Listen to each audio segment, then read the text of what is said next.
Hey, what's going on, guys? Welcome back to Be Determined. Today we're going to be going over the new changes to Enderman Slayer and kind of testing the waters on what is required and if it's actually easier or if it's more difficult. So if you enjoy, please remember to leave a like and subscribe if you haven't already, and let's jump into the video.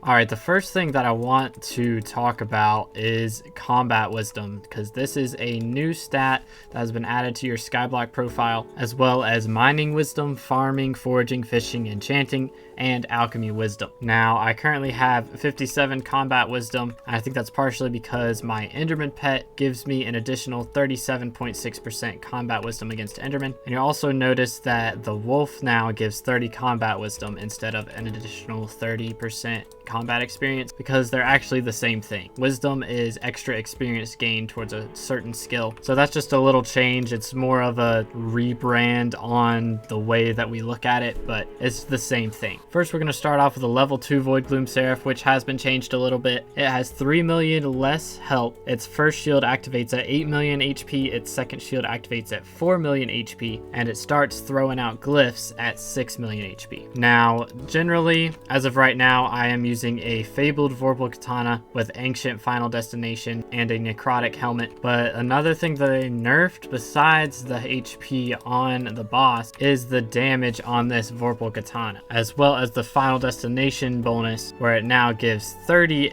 strength instead of 100, and it multiplies intelligence by 0.25 times instead of 1.5 times. And it used to have more bonus attack speed, but it does not have as much as it used to. Now, before this nerf, I could one-shot Voidly Fanatics when I use the right-click ability on the sword, and I can still do that, so it hasn't hurt me too badly as far as spawning the boss goes. And this is a tier 2. I can usually do tier 3s. I cannot solo T4s yet because I don't have an atom split. At least I can't do it consistently. I haven't really tried it just because I know that I can't do it consistently. But here we go, about to spawn in the boss. Let's see how powerful he really is. We'll go ahead and spawn in our little helpers here, and then let's see how fast we can kill this guy. While we're shifting, we're not taking too much damage. Someone is spawning in a dragon in the background, and it's a strong, oh no, I'm missing out on money. And it threw the glyph, but we're fine. Let's go ahead and let them clear him out, and then we'll go ahead and clear out his health right here, right there.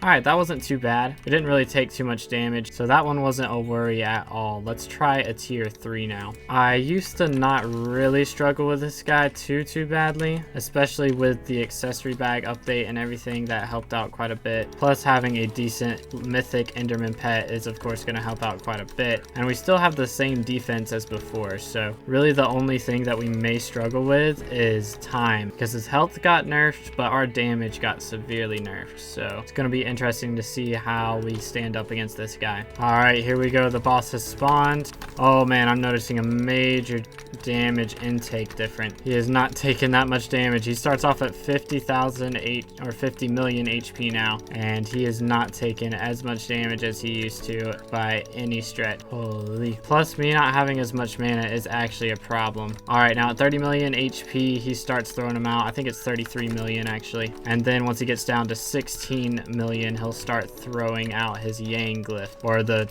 skulls, I mean. So his 2 stages start at different parts of his HP, but it's the same percentage of HP. Okay, so he started throwing out skulls now. Gotta catch those as soon as I can. There we go, we beat him. Dropped an Ender Snake rune, but it didn't reset our RNG meter, which is really nice. It normally wouldn't, but anyways, that wasn't too bad. That took us quite a bit of time though. Alright, just because we don't normally do T4s doesn't mean we're not going to try it. I think I am going to need quite a bit more defense on this set. I'm going to have to get up to 25,000 kills, I think, but we'll see how we do against this guy. But the new RNG meter is really nice. I recently made a video on that if you guys want to check that out. That one should be linked at the end of this video. But man, the ferocity on this thing still smacks, so that is really nice. Oh, my boss it spawned. I don't know where though. I think it's probably down here where... Oh, yep, I found him. Oh, I'm so dead. Yeah, I cannot handle that guy. I'm gonna need a lot more defense. Well, I tried. Man does half my health in one smack.